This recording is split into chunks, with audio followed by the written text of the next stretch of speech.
7 Raebareli collectorate bar association चुनाव में घमासान अधिवक्ता दो गुटों में बटे, नारेबाजी से मचा हंगामा। रायबरेली कलेक्ट्रेट बार एसोसिएशन के चुनाव को लेकर शुक्रवार को अधिवक्ताओं के बीच जबरदस्त विवाद छिड़ गया। चुनावी प्रक्रिया में अनियमितता के आरोप लगाते हुए दो गुट आमने सामने आ गए और कलेक्ट्रेट परिसर में जमकर नारेबाजी हुई। इससे मौके पर अफरा तफरी और गहमा गहमी का माहौल बन गया। बताया जा रहा है कि कई वर्षों से सुशील श्रीवास्तव कलेक्ट्रेट बार के अध्यक्ष हैं और अधिवक्ताओं की मांग पर इस बार चुनाव कराए जा रहे हैं। इसके लिए गठित एल्डर कमेटी चुनाव को निष्पक्ष रूप से कराने की जिम्मेदारी संभाल रही है। शुक्रवार को पर्चा वितरण के दौरान विवाद उस वक्त भड़क गया जब कुछ अधिवक्ताओं ने एल्डर कमेटी पर मनमानी और गुपचुप तरीके से पर्चा बांटने का आरोप लगाया। वहीं एल्डर कमेटी ने इन आरोपों को सिरे से खारिज करते हुए कहा कि विरोधी गुट जानबूझकर चुनावी प्रक्रिया में बाधा डाल रहा है ताकि चुनाव टल जाए। फिलहाल मामले को लेकर अधिवक्ताओं में तनाव बना हुआ है। Bureau chief Rambhavan Raebareli. R K. Singh advocate, elder committee सदस्य जी। आज ये पर्चा कुछ बांटने को लेकर विवाद चल रहा है यहाँ पे आप लोगों का, क्या है पूरा मामला बताइए। मामला ये है कि अध्यक्ष सुशील श्रीवास्तव रायबरेली कलेक्ट्रेट बार अध्यक्ष 2019 में अध्यक्ष हुए थे। तब से लगातार मॉडल बाईलाज का उल्लंघन करते हुए बने हुए हैं। दबाव, आम सभा के दबाव पड़ने पर उन्होंने एल्डर कमेटी गठित किया कि इस बार का चुनाव करा दिया जाए। एल्डर कमेटी गठित होने के बाद एल्डर कमेटी ने चुनाव प्रक्रिया प्रारंभ कर दिया। आज जो है नामांकन पत्र वितरण हो चुके थे, जिसमें 3 लोगों ने नामांकन खरीद लिया था। सुशील श्रीवास्तव के प्रायोजित कार्यक्रम के आधार पर चुनाव को टालना चाहते हैं और अनवरत बार का अनधिकृत रूप से अध्यक्ष पद पर कायम रखना चाहते हैं। अपने अराजक तत्वों को, अधिवक्ताओं को बुला करके चुनाव की प्रक्रिया को बाधित करते हुए चुनाव न कराए जाने का विरोध कर रहे हैं। उनका आरोप है कि मतलब पर्चे ऑफिस में न बांट के आपने मैंने जो है रायबरेली कलेक्ट्रेट बार के रूम में बांटा है।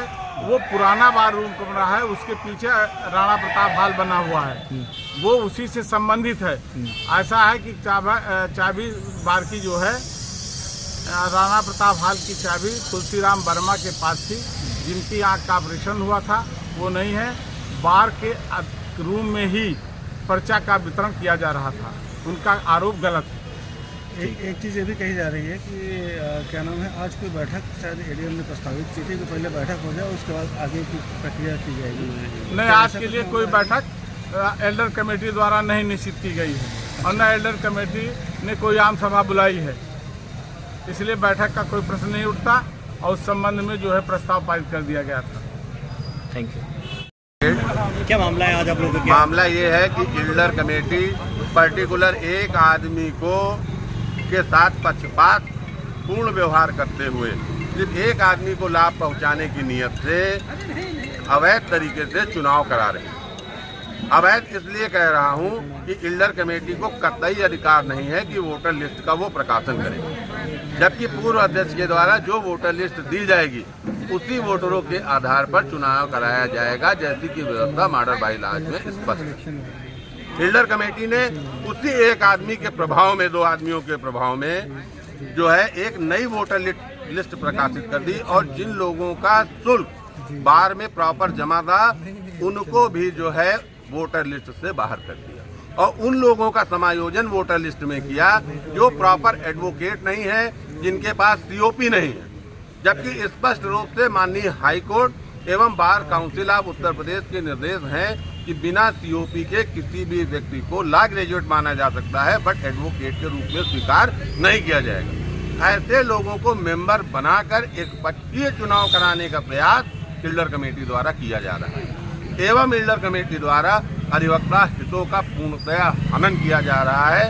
इसलिए हम सभी लोग एक राय होकर एल्डर कमेटी का विरोध कर रहे हैं। आज सुबह जो है राह चलते एल्डर कमेटी अपना पर्चा बांट रही है, सिर्फ पैसा कमाने का एक ये पूरा प्रयोजन बना रखा है एल्डर कमेटी। इसलिए हम लोगों का स्पष्ट मत है कि ये चुनाव के लिए एक ट्रस्ट एल्डर कमेटी गठित की जाए और ये जो दूषित एल्डर कमेटी है इसको जो है हम लोग पूरी तरीके से इसका खंडन करते हैं, इसको निरस्त किया जाए, नई एल्डर कमेटी बना के निष्पक्ष चुनाव संपादित कराए जाएं।